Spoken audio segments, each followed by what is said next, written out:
के संसद में, पार्लियामेंट में मणिपुर पर चर्चा होने लगती है। तो ये विश्व गुरु जो प्रधानमंत्री नरेंद्र मोदी जिनको बनाना है, उनके जो समर्थक हैं वो बनाना चाहते हैं, विश्व गुरु बनने से पहले ही कहीं ना कहीं एक झटका लगता हुआ दिखाई दे रहा है प्रधानमंत्री नरेंद्र मोदी को। दूसरी तरफ राहुल गांधी को बड़ा झटका दिया गया। झटका ये कि 2 साल की सजा हो गई, उनकी सांसदी चली गई, उनका बंगला छीन लिया गया, बेघर हो गए। और उसके बाद भी राहुल गांधी कभी ट्रक में बैठते हैं, कभी बस में बैठते हैं, कभी स्कूटी में बैठते हैं, कभी खेत में जाकर धान बोने लगते हैं, रोपने लगते हैं। और उसके अलावा इतना ही नहीं, लालू प्रसाद जैसे कद्दावर नेता कहते हैं कि अब दुल्हा बन जाओ। तो दुल्हा बन जाओ कहते हैं तो कई लोग बोलते हैं कि दुल्हा इसलिए बोल रहे हैं क्योंकि विपक्ष चाहता है कि राहुल गांधी प्रधानमंत्री का चेहरा रहें। तो आपसे समझना चाहता हूं, और इतना ही नहीं, मणिपुर चले जाते हैं, जिस मणिपुर का मौ तक नहीं बोलते प्रधानमंत्री नरेंद्र मोदी, मणिपुर भी चले जाते हैं। दिल्ली में बाढ़ आई है, प्रधानमंत्री वहां चले गए, ये भी लोग कह रहे हैं। तो एक तुलना होने लगी है, और ये तुलना हम और आप ही नहीं कर रहे हैं, बल्कि ये तुलना अब अमित शाह भी कर रहे हैं। वो जाते हैं, लोगों से पूछते हैं कि आपको कैसा, कौन प्रधानमंत्री चाहिए, राहुल गांधी चाहिए या प्रधानमंत्री नरेंद्र मोदी जो अभी हैं वो चाहिए। इतनी बातें हो रही हैं, इन सब के बीच राहुल गांधी को आप कहां देख रहे हैं? और क्या सचमुच विपक्ष की बात अगर आती है तो राहुल विपक्ष के नेता के रूप में आपको दिखाई देते हैं? यदि बात करें राजीव जी, तो सबसे बड़ी बात कि यदि राहुल गांधी विपक्ष के नेता के तौर पे नहीं है तो और है कौन? सबसे बड़ा सवाल है। क्योंकि और कोई ऐसा नहीं है जो समग्र विषय उठा रहा हो, जो देश से जुड़े हुए हर मुद्दे को, हर सवाल पर जो है बात कर रहा हो। वो सरकार को के ऊपर यदि आक्षेप लगाता है तो प्लानिंग भी देता है कि कैसे उसका समाधान होगा। वो न्याय योजना भी बताता है। वो व्यक्ति है जो बताता है कि कैसे किस गरीब को किस तरीके से कैसे समृद्ध किया जाएगा। यदि वो ट्रक में यात्रा करता है और भारत के ट्रकर्स की और अमेरिका के ट्रकर की तुलना करता है तो भारत की सरकार मजबूर होती है कहने के लिए कि नहीं, ट्रक में ड्राइवर का केबिन एसी बनाया जाए। तो ये सारी चीजें इस बात से, वो जब मणिपुर जाते हैं तो मणिपुर में जाते हैं और सारे मुद्दे उठाते हैं तो सरकार घबरा जाती है और तुरंत वहां के मुख्यमंत्री समेत सबको बुला के और तमाम डायरेक्शंस दिए जाते हैं। तो आप इससे समझ लीजिए कि राहुल गांधी कम से कम कुछ हो ना हो, वो जहां जिस चीज पे बोल देते हैं कुछ ना कुछ तो होने लगता है। और जब वो अदानी पर बोल देते हैं तो सदस्यता चली जाती है। जब वो तमाम सच खोलने लगते हैं तो उनके ऊपर हमले होने लगते हैं, बेघर कर दिया जाता है। लेकिन फिर भी वो आदमी डरता नहीं। मैं चंडीगढ़ में बैठा हूं, यहां से थोड़ी दूरी पे है, वैसे दिल्ली और चंडीगढ़ दोनों के हिसाब से देखें तो बीच में है, सोनीपत के बड़े इंटीरियर में मदीना गांव, और वहां पहुंचा वो शख्स और टीवी चैनल या पत्रकारों को लेके नहीं पहुंचा है, अचानक पहुंचा। अचानक जो सारी चीजें हुई वहां के लोगों ने और सबने जो फोटो करी, वीडियो बनाए और वो बनाए, वो इकट्ठे करके फिर पूरा बनाया गया उसको। लेकिन आप एक चीज समझिए, वो पहुंच के किसानों के दर्द को समझ ले रहा है, उनके साथ ये समझ रहा है कि हाँ किस तरह। हमारे प्रधानमंत्री भी गए थे खेत पे, एक फावड़ा दिखाते हुए और फोटो खिंचा लेते हैं और खेत से ही हाथ हिला लेते हैं। तो अब आप समझ सकते हैं, तो दोनों का अंतर है।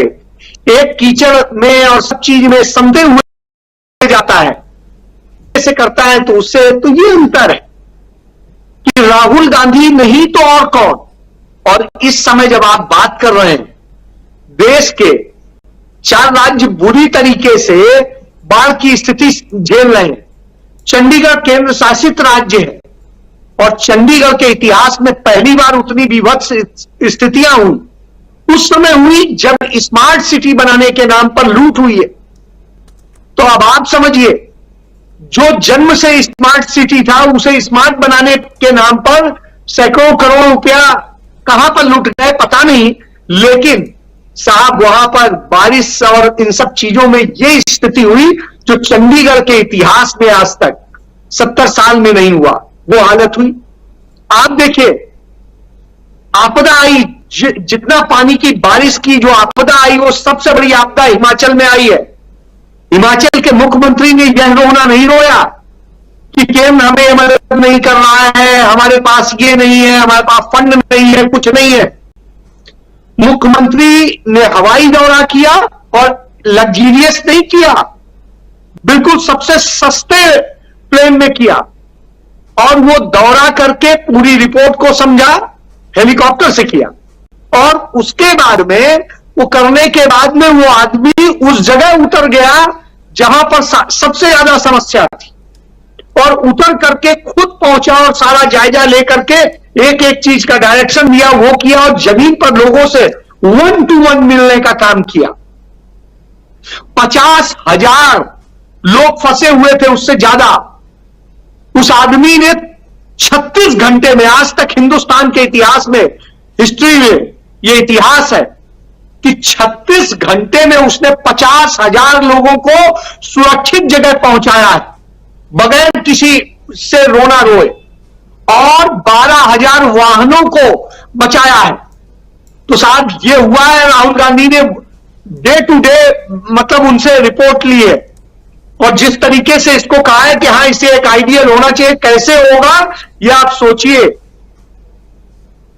कि नहीं सरकार दे रही है, केंद्र सरकार सहयोग, कोई बात नहीं, रोना रोने में टाइम मत बर्बाद करिए, प्रचार करने में मत करिए, मीडिया को बताने में मत कीजिए, आप काम में जुटिए। और वहां का मुख्यमंत्री यह नहीं करता घूमा कि मीडिया में आके बोले कि अरे हमारे यहां ये है, वो आ रहा है, तो ये आ जाएगा, तो ये हो जाएगा। उसने उससे निपटने का काम किया। और आप ये सोचिए कि 36 घंटे में उसने वन वे रोड भी खोल दी। एक वे अभी बंद है, वो मुझे लगता है कल तक खुल जाएगा, लेकिन कितना तेजी से और किस ढंग से काम हुआ, इसका नतीजा 50,000 लोगों को बचा के 36 घंटे में बाहर कर देना। उसके बाद में सैलानियों के और सबके, आप देखिए क्या गजब काम हुआ।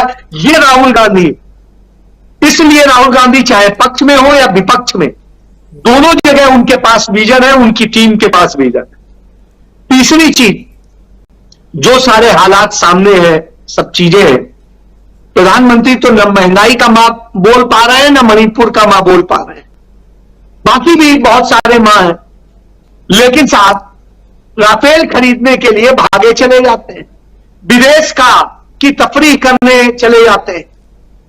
तो साहब विदेश के ऐश कराइए, ये कराइए, वो कराइए, मेहमान बनके और मेहमान नवाजी करवाए आइए, लेकिन देश के लोग जिस हालत में हैं, जो चीजें हैं, अब देश की राजधानी का आपने चूंकि जिक्र किया तो इसलिए करूंगा, वहां पर बाढ़ वैसे नहीं आई है, जो यमुना का पानी है या दूसरा जो पानी आ रहा है, उस पानी के कारण आई है, और वो चंद वक्त में खुद ही अपने आप खत्म हो जाएगी। उसके पीछे वजह है कि वो इसलिए क्योंकि पानी एकदम से पूरा आया है, तो सारे पहाड़ों से, चाहे उत्तराखंड से हो, चाहे यूपी से हो, चाहे जिसके हो, सॉरी इधर से हो, तो सब तरफ से पानी आया है, यूपी का भी कुछ हिस्से का पानी आया है, तो वो पानी है एकदम से, लेकिन वो जितनी आया है तेजी से वैसे ही खत्म होगा। हाँ, उससे कुछ समस्याएं उसके बाद पैदा होंगी, लेकिन आप मुझे एक तस्वीर दिखा दीजिए कि दिल्ली के मुख्यमंत्री बगल में, जहां उनके घर से 200 मीटर दूर तक पानी पहुंचा है, क्या उन्होंने कुछ ऐसा किया हो, कोई मदद की हो? मदद को लेके कुछ चंद हजार घरों की मदद करनी थी, वो भी पूरी नहीं हो पाई है, सिर्फ बातें हो रही। तो जब ये हो रही हो तो दोनों का अंतर समझा जा सकता है। तो इस तरह की स्थिति हो, तो इसलिए मेरा मानना है कि काम करना, विपक्ष का चेहरा देना, सवाल उठाना, ये सारे काम राहुल गांधी से बखूबी और न कोई कर पा रहा है। यही वजह है कि मोदी सरकार उनके नाम से डरती है, उनके नेता उनके नाम से डरते हैं और तमाम लांछन लगाते हैं। जी जी जी, बिल्कुल सही कह रहे हैं। और इधर बारिश, बाढ़, इससे तबाही, और दूसरी तरफ प्रधानमंत्री नरेंद्र मोदी, और तीसरी तरफ राहुल गांधी, दो चेहरे समानांतर चलते हुए दिखाई दे रहे हैं। आना चाहता हूं प्रकाश हिंदुस्तानी जी आपके पास।